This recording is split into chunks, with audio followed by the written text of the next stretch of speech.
This simple project is an easy sale all year round, and blah, blah, blah. Yes, I'll show you how you can transform a 1x6x8 into $250 in less than 1 hour's time.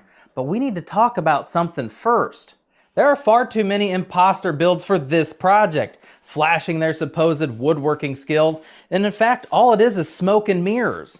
Can we get some smoke and mirrors, please? I supply 100% free plans to everything built here on the Who's the Boss channel. So let me show you how it's really done. First step is to cut this board down to 48 inches on your miter saw. This way it's safer and manageable on our table saw. Set your table saw fence to 7/8 of an inch and set your blade height to be 1/8 of an inch above the material that you're cutting. This way at an oopsie situation, you're only getting stitches instead of a full reattachment. Back at the miter saw, set your angle to 45 degrees. Find whichever side of your board at 7/8 of an inch, and that's going to lay down onto your saw. Make an initial cut to create that 45-degree angle. Flip your board, and we're going to cut 4 pieces out at 2 1/4 inches. Make sure you leave your saw blade down until it is fully stopped. Otherwise, if you pick it up too early, it's going to slingshot your piece and fire it off the walls in your shop.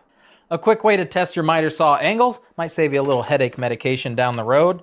Just take all your pieces, put them corner to corner, and they should create a square to where all of our little angle cuts where they meet, it should be pretty tight. You shouldn't have any gaps. If you have one that, has a gap in it, you might want to check your angle, make sure you have it at 45 degrees on the dot. Then we're going to flip our board and cut 2 pieces at 6 1/4 of an inch. And to finish up, we're cutting 2 more pieces at 10 1/2 inches.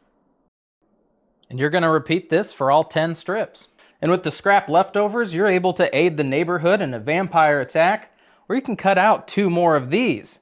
I just want to caution you that when you're cutting these pieces out with these smallers, your little hand toes might get really close to that big fast spinny thing. You can use a push stick on the miter saw. That's why I keep this giant rubber pencil, because it's a nice little rubber cushion at the end. Stay safe. Work within your comfort zone. You already got 10 of them. You really need 12? Now that we have 12 projects to sell, you're going to get the free plans. You're going to cut out a couple of these shapes, and then we're going to cut them out of our piece of wood because we're making this a truly woven cross. A lot of people have been making these. However, they just cut it and they just round the end off. Customers are flipping it over and they're like, oh. Amateur. So you're going to cut out some of these little shapes. I have an A, B, C, and D. A and B are the same, C and D are the same. It's going to be this longer flat side. You're going to stick your piece of paper on there. You can glue it down if you want to. I just trace it. It's not that bad. I use a Sharpie fine point. You can use a pencil if you want to try not to have to sand off all your little Sharpie lines. And she's going to look like that. Just to show you on the 6 1/4 inch piece as well, just put your template on the longer flat side, hold it down, trace those notches, bada bing. You can do this with a jigsaw. So before I walk over to my portable bandsaw, it cost me $200. It's the same price as one of these. I'm going to show you can do it with one of these. It's not that difficult. Maybe you don't have a portable bandsaw yet. That's fine. That's fine. It's no shame. I got a couple pieces of insulation foam. I cut a little notch so that my blade can kind of swim freely. And just a simple metal blade. I don't like to use wood blades. It just chews everything up. Just get a metal blade on there. Works out really well. This is actually a pretty thick blade. I like them a little bit thinner. Gives you a little more maneuverability. I'm just going to cut my line straight. Do a little swoop motion. Flip it around. Finish my cut. Make it nice and straight. Just like so. Easy peasy. And if you happen to have a bandsaw, more power to you. Otherwise, you could always use your scroll saw, coping saw, just magnifying glass out in the hot sun. If you're going to be building all these little small crafts, honestly, a portable bandsaw, that's going to take you places. That's a good tool to have. Cutting little intricate pieces out, cutting little corners off. It's a versatile tool. Now it's time for the most important and fun part of your project, sanding all 96 pieces. I don't sand the interiors of our notches because they're gonna get covered up anyways, I do like to just kiss off this little bit, just to sand those off just so they're kind of rounded. We cut them with Jigsaw, bandsaw. It's gonna be straight. I don't want that to be.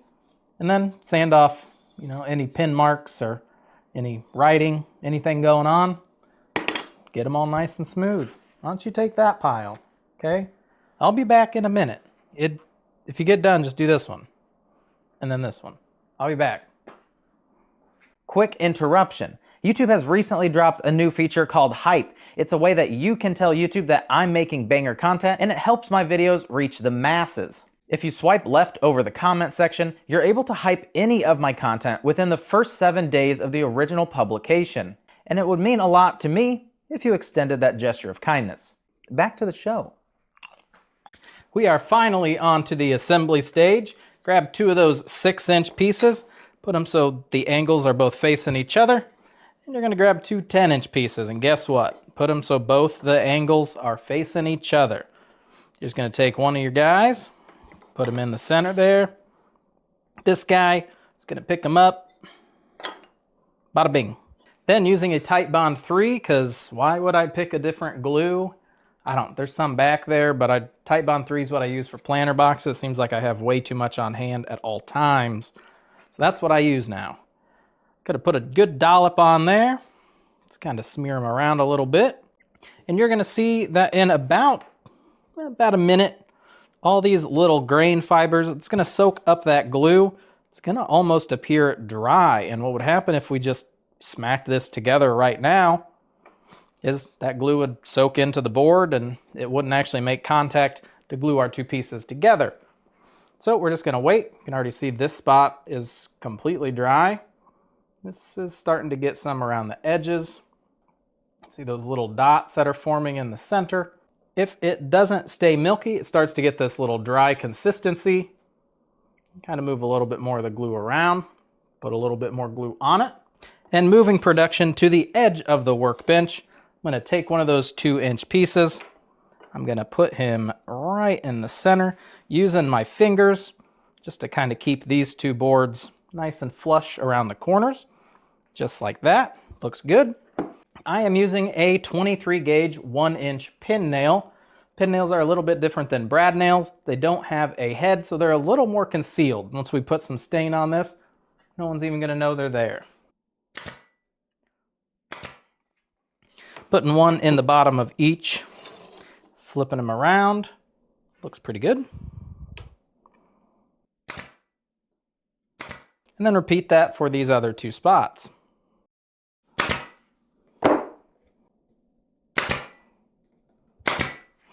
And if you guys do have gaps in your miters, just take a little bit of glue, put them right in there. Take a little bit of sawdust, sprinkle it on. First kind of pack it in, and then just kind of rub it back and forth so that it fills in your void.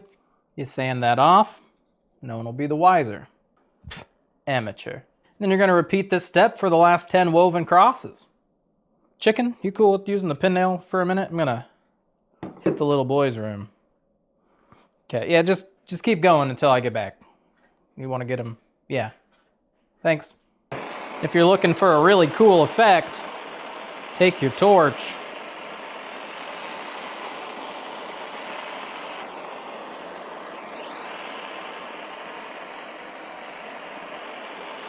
You can burn just the faces, you can burn the sides as well. Paint or stain your creations how you see fit. I like to take my Minwax Natural 209, just dump it into a little tote. Just drop them in, let them go for a little swimmy swim. Just take them out.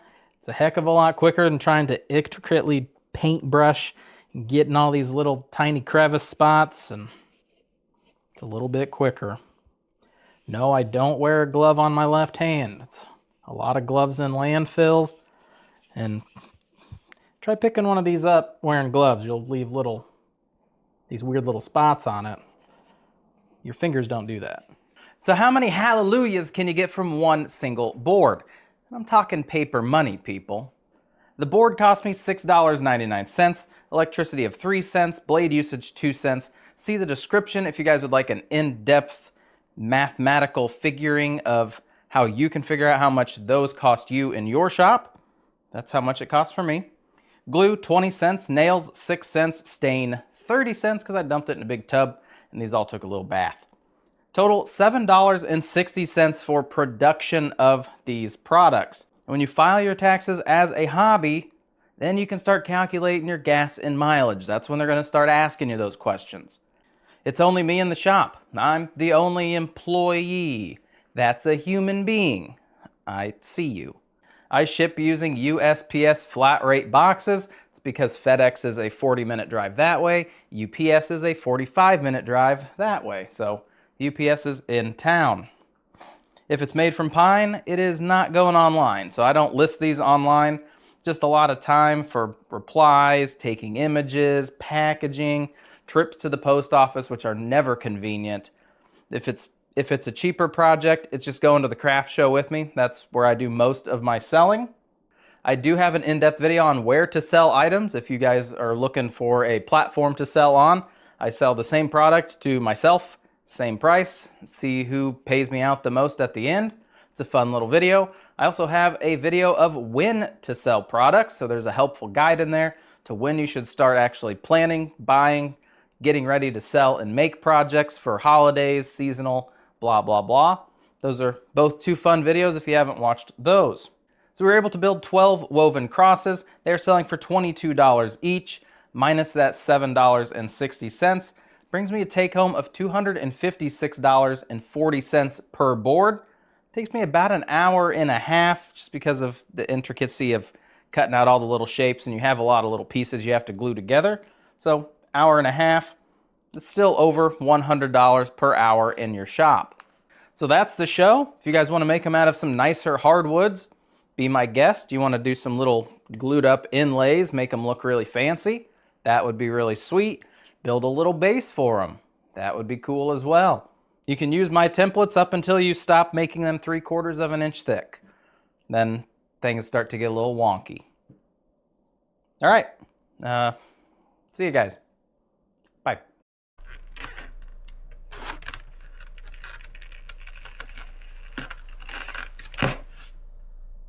After winter, it needs to shed its skin. Just take a handy pair of pliers, stick them in there, and start twisting it like you're eating spaghetti. That looks a lot better.